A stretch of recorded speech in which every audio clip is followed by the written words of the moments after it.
Ukrainian President Volodymyr Zelenskyy is making a desperate diplomatic gamble, and the stakes couldn't be higher.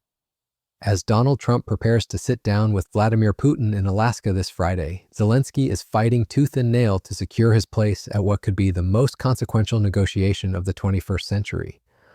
The question isn't just whether Ukraine gets a seat at the table, it's whether the future of European security will be decided with or without the country that's been bleeding for it for 3.5 years. So what exactly is happening behind the scenes? And why are Europe and NATO suddenly rallying behind Zelenskyy's demand? To understand the urgency, we need to look at how this summit came together and what it could mean for the war that has reshaped global politics. Just days ago, Trump was threatening Russia with crushing new sanctions if Putin didn't agree to halt the conflict. Then, in a stunning reversal, Trump announced he would meet Putin in Alaska on August 15th. Getting very close, and we're going to be announcing later on, we're going to have a meeting with Russia. We'll start off with Russia, and we'll announce a location. I think the location will be a very popular one for a lot of reasons, but we'll be announcing that a little bit later. I just don't want to do it now because of the importance of what we just did. Can I completely understand? Yes, please, go ahead. Follow-up. Are you surprised that Zelenskyy hasn't figured out by now, in years of war, how to deal with you and to deal with Putin without needing permission to make concessions from his parliament or from a national referendum? Well, he's going out and getting what he needs. You know, he's not authorized to do certain things. I said, well, you're going to have to get it fast because, you know, we're getting very close to a deal. And he's doing that, and he's working with the European nations, and they're terrific people, terrific leaders, NATO. And as you know, I became very friendly with them. They agreed to go from 2% to 5%. 2% that they didn't pay to 5% that they've already paid. It's trillions of dollars. So, you know, we're working together very closely. But no, in all fairness to President Zelenskyy, he's getting everything he needs to assuming we get something done. But I'll be meeting very shortly with President Putin. It would have been sooner, but I guess there's security arrangements that unfortunately people have to make. Otherwise, I'd do it much quicker. He would too. He'd like to meet as soon as possible. I agree with it. But we'll be announcing that very shortly, okay? And location. The president revealed they were getting very close to a deal, noting the staggering casualties on both sides, with Russia losing approximately 25,000 soldiers in just the last month and a half, and Ukraine suffering similar devastating losses. He emphasized that the meeting location would be announced soon, describing it as popular for a lot of reasons. The shift caught European leaders off guard and sent shockwaves through NATO headquarters. For weeks, Trump had been applying pressure on Russia, setting Friday as a deadline for Putin to agree to a ceasefire or face what he called secondary sanctions against countries buying Russian oil. Instead of compliance, Putin got an invitation to talks. The announcement revealed the precarious position Ukraine finds itself in. After more than 3 years of war, with nearly a fifth of its territory under Russian occupation, Kyiv suddenly faced the prospect of its fate being decided without Ukrainian input. Trump's suggestion that any deal would involve some swapping of territories to the betterment of both sides only amplified Ukrainian fears that they might be pressured into surrendering more land for peace.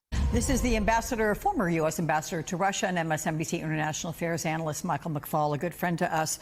Hey, what Donald Trump said there, they're going to be swapping territories to the betterment of both. Do you think that's true? Does Volodymyr Zelenskyy think that's true? Obviously not. That's why he made his statement today. And in talking to Ukrainian officials over the last 24 hours, they don't think that. Remember, this is swapping Ukrainian territory for Ukrainian territory, not Russian territory. And that the president so flippantly said, this is what we're going to talk about without the Ukrainians in the room, I just think is undermining his own ability to mediate an end to this horrific war. Former Ambassador Michael McFaul strongly refuted this approach, emphasizing that this would involve swapping Ukrainian territory for Ukrainian territory, not Russian territory. He criticized Trump for discussing this without Ukrainians present, stating it undermines his ability to mediate an end to the war. Zelenskyy's response was swift and uncompromising. Dear Ukrainians, President Trump has announced preparations for his meeting with Putin in Alaska. A far cry from this war that is ongoing on our land against our people, which still cannot be ended without us, without Ukraine. Putin did not believe in our people, so he made this hopeless decision to try to take Ukraine. This was his main mistake, not to take into account the Ukrainians. I believed in our people. Because Ukrainians are strong, Ukrainians defend their own. Many in the world sided with Ukraine during the war. Even those who are with Russia know that it is doing evil. Of course, we will not give Russia any rewards for what it has done. The Ukrainian people deserve peace. But all partners must understand what a dignified peace is. This war must be ended, and Russia must end it. Russia started it and is dragging it out, not listening to any deadlines. And this is the problem, not something else. The Ukrainian president made it absolutely clear that the war cannot be ended without Ukraine's involvement. He criticized Putin's decision to invade as his main mistake, not taking Ukrainians into account. Zelenskyy affirmed Ukrainian strength and determination to defend their land while acknowledging international support. He declared that any decisions taken without Ukraine would be stillborn and unworkable, a clear message that Kyiv wouldn't accept being sidelined in negotiations about its own future. But words alone wouldn't be enough. Zelenskyy needed backing from Ukraine's most important allies, and he needed it fast. That's exactly what he got. We cannot accept that territorial issues between Russia and America are discussed or even decided over the heads of the Europeans or the Ukrainians. I assume that the American government feels the same way. That is why there is such close coordination. This will continue in the coming days. We will continue this in Berlin as well. We hope that there will be a breakthrough on Friday. Above all, we hope there will finally be a ceasefire. European leaders made their position crystal clear. They cannot accept that territorial issues between Russia and America are discussed or even decided over the heads of the Europeans or the Ukrainians. They emphasized close coordination with the American government and expressed hope for a breakthrough on Friday, particularly hoping for a ceasefire after 3.5 years of war that has claimed hundreds of thousands of victims. In an unprecedented show of unity, the leaders of Britain, France, Germany, Italy, Poland, Finland, and the European Commission issued a joint statement demanding that any diplomatic solution must protect Ukraine's security interests. The message was clear. Europe wouldn't stand by while Ukraine was potentially thrown under the bus for the sake of a Trump-Putin deal. The European position goes beyond mere solidarity. EU Foreign Policy Chief Kaja Kallas put it bluntly. The U.S. has the power to force Russia to negotiate seriously. Any deal between the U.S. and Russia must have Ukraine and the EU included, for it is a matter of Ukraine's and the whole of Europe's security. This wasn't diplomatic pleasantries. It was a direct challenge to any attempt to exclude Ukraine from the process. NATO Secretary General Mark Rutte added his voice to the chorus, telling ABC News that the summit will be about testing Putin, how serious he is on bringing this terrible war to an end. But Rutte went further, emphasizing that any agreement must acknowledge Ukraine's right to decide its own geopolitical future as a sovereign nation. The implication was clear. NATO wouldn't accept a deal that treated Ukraine as a bargaining chip. The diplomatic scramble reveals just how quickly the situation has evolved.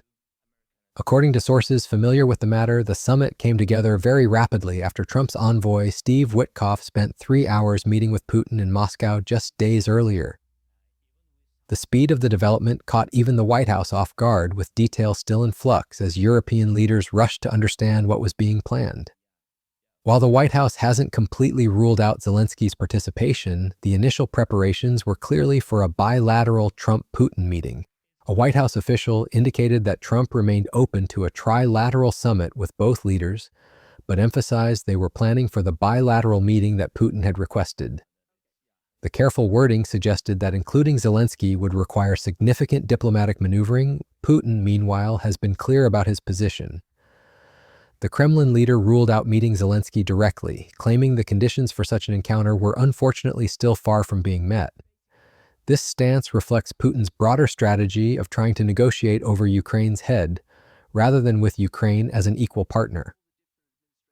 The Russian perspective on the summit has been revealing. Kremlin official Yuri Ushakov confirmed the Alaska meeting, noting it seems quite logical that our delegation should simply fly across the Bering Strait. More ominously, he also mentioned that a potential second summit would be held on Russian territory, suggesting Putin sees this as the beginning of a broader diplomatic process on his terms.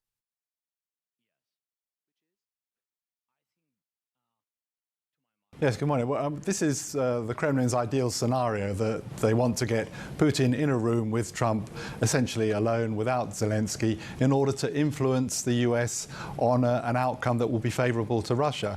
And clearly, from a Ukrainian and European point of view, that would be very worrying indeed if Trump was willing to sit down with Putin to discuss an outcome in Ukraine that didn't include Ukraine, which of course is a very different position from his predecessor, Joe Biden, who famously said, nothing about Ukraine without Ukraine. And in this situation, we'd have Putin and Trump sitting down together without Ukrainian presence, without a European presence to influence the US thinking, and Russia would be able to present its view of the war and the view of any settlement to that war. So that would be very much in Russia.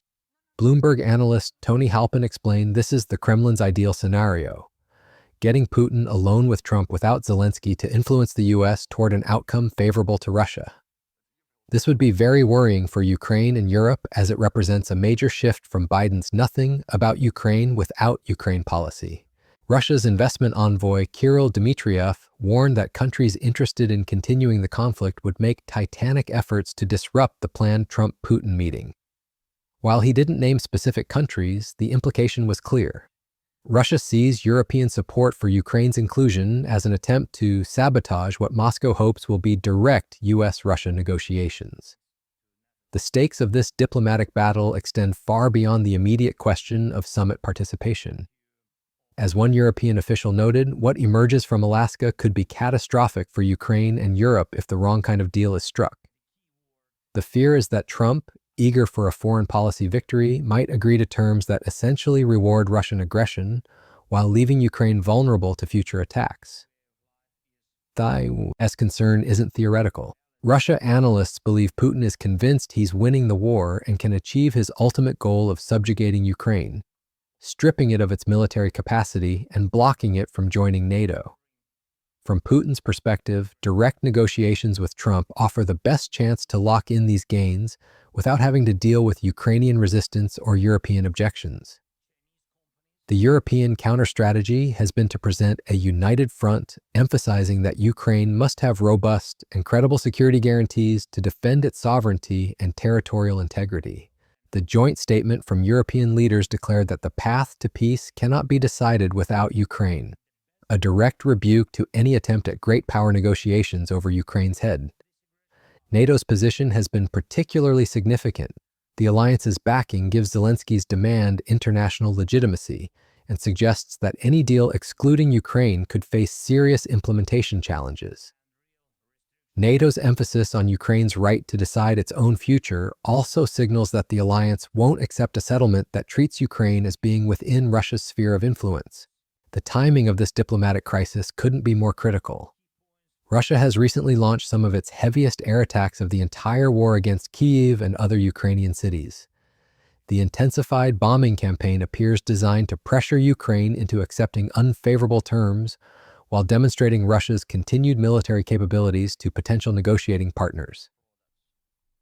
For Zelenskyy, the challenge is enormous. He must convince Trump that Ukraine's participation is essential while avoiding any appearance of obstructing peace efforts. At the same time, he needs to maintain European support while preparing for the possibility that he might be excluded from the most important negotiations about his country's future. The Ukrainian strategy appears to focus on making exclusion politically costly for Trump. By securing broad European backing and NATO support, Zelenskyy has made it harder for Trump to sideline Ukraine without facing criticism from America's most important allies. The message is that any deal reached without Ukraine will lack legitimacy and face implementation challenges. European leaders have gone beyond mere statements of support.